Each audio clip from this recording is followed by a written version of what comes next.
Okay, we got a restring today. Let's take a look at it. It's a Taylor 12 string. Let's throw some strings on it.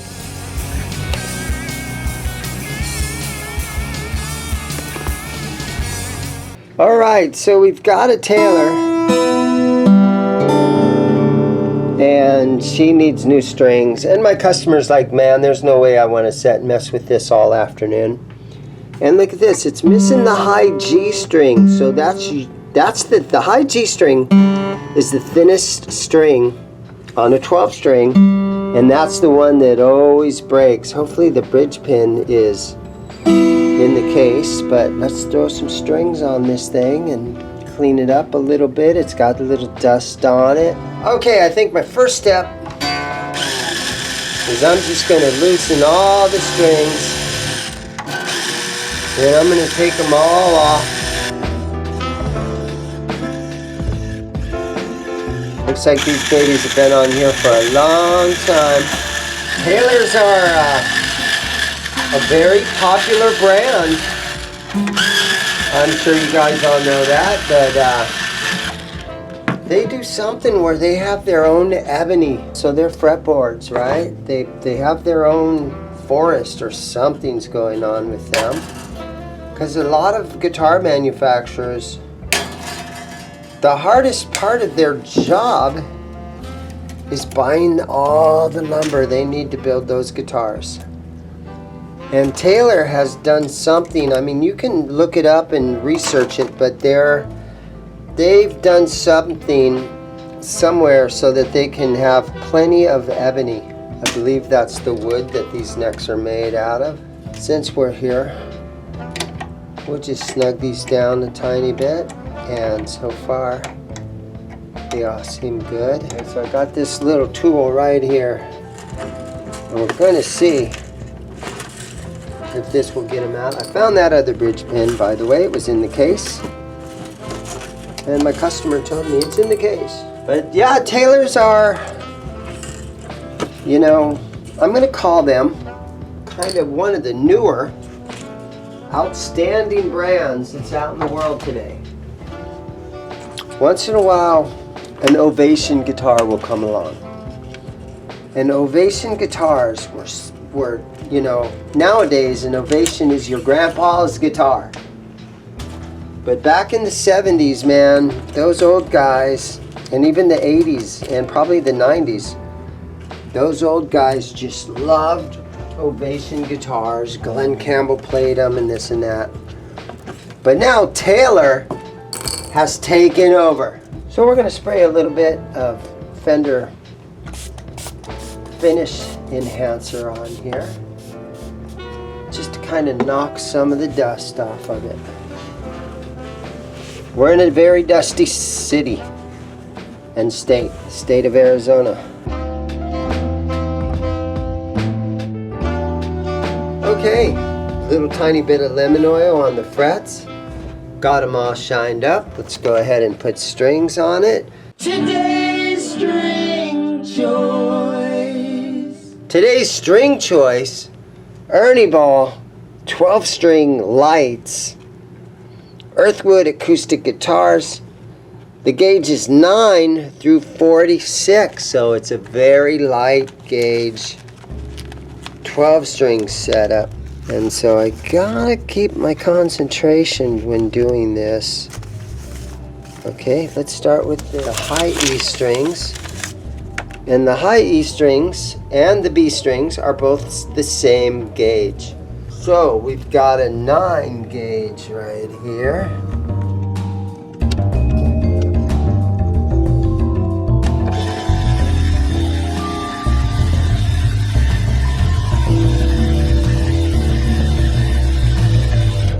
A lot of string wraps right there. My Ernie Ball string winder comes in handy for something like this.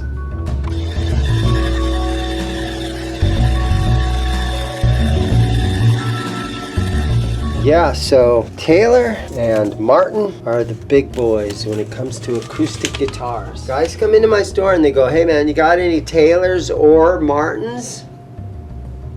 And I'm kind of like, those things don't get traded in very often, bro. So once in a while I'll get one, but not too often. And guys, it's that name recognition. Guys want a Taylor and or a Martin based on name recognition. It's not really based on the sound of the guitar, even though they sound good. Maybe do they sound better than the other brands? I have a hard time telling. But people want that name recognition. So it's gotta be a Taylor or Martin. Close third is Gibson. Gibson's got lots of new acoustic models out now, but those are the big three when it comes to acoustic guitars. Godin up in Canada's making a lot of nice guitars. They make Breedlove, they make Art and Lutherie, and it's all from Canadian. They own a forest up there. Okay, so now here we are on the G string, and so the 20 gauge goes on first, and then the 9 gauge sets on top of it or in front of it. So here we go. This is the 20 gauge. Okay, now the 9, the smallest one. Well, I mean the high E strings are 9s, but this is like a high E string, same gauge. But this is for that octave higher. I believe it's an octave higher on the G string. And the smaller strings go, you know, in front or on top of the heavier strings, and it does that all the way around. I've seen some guys string it up the other way, where they have the thicker gauge string and then they put the thin one underneath it. But I think over time I've discovered that most of the people put the thinner string on the top. And because this high E string is at the highest tension, that's the reason that most of the time, if a string breaks on your 12 string, it's that high G string right there. Okay, then we've got 26 and 12, so I'm gonna put the 26 on first.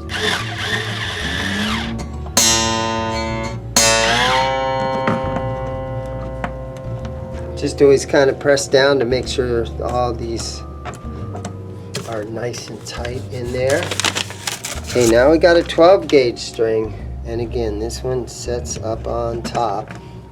I'm calling this the top, this direction. So it sets on top of it. And this is your high D string. Now we've got our 36, our A string. Okay, and then our low E string, 46 and 26.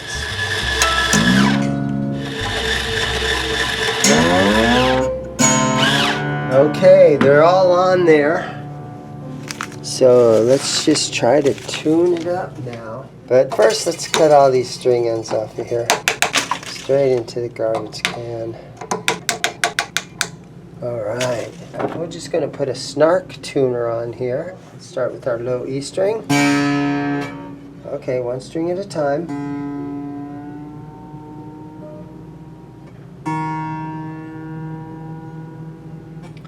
Pluck the string and let it ring out.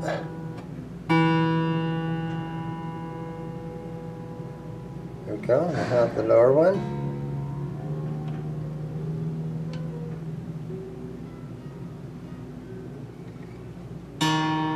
Okay, one string at a time.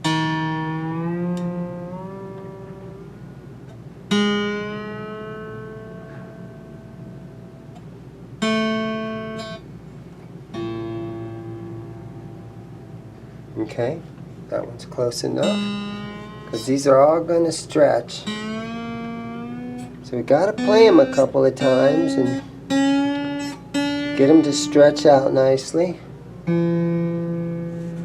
Okay, had that one a little too tight. Okay, here's the D. Okay, my high G string. Okay, hang this for a second.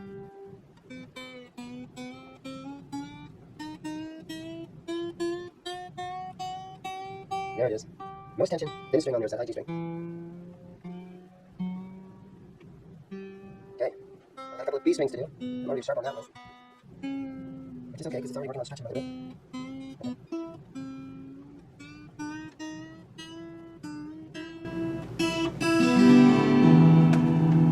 There, it's pretty close. One more time through.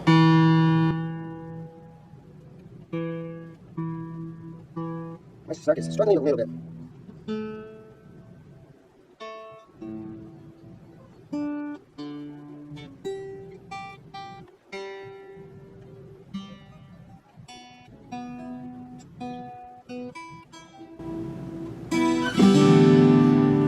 Okay, I'm going to let that set a little bit.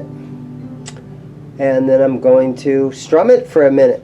All right, she's all strung up.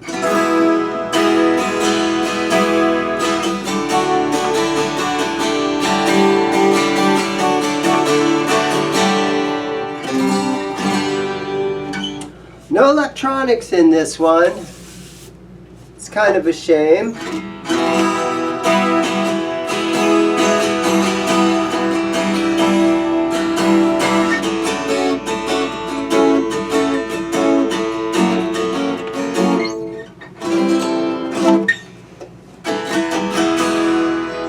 But it sounds really nice.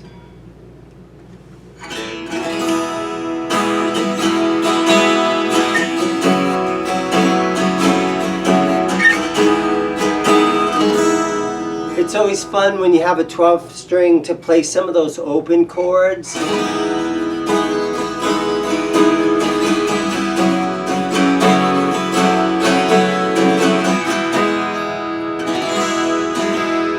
And I've always I've always kind of strummed that song Melissa by the Allman Brothers, right? But I just recently figured out that it's the same as, it's exactly the same as that Poison song. Something to Believe in. It's the same song.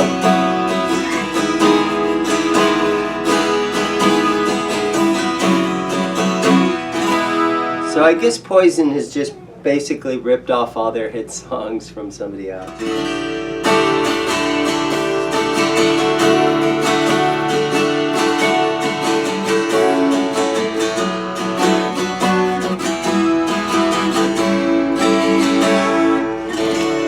There it is, all strung up, ready to go. Let's put it back in its case. It's fun to have a job when you get to try out stuff like this, but it's got to go back to its owner. All you guys, thank you for watching. Everybody have a great day.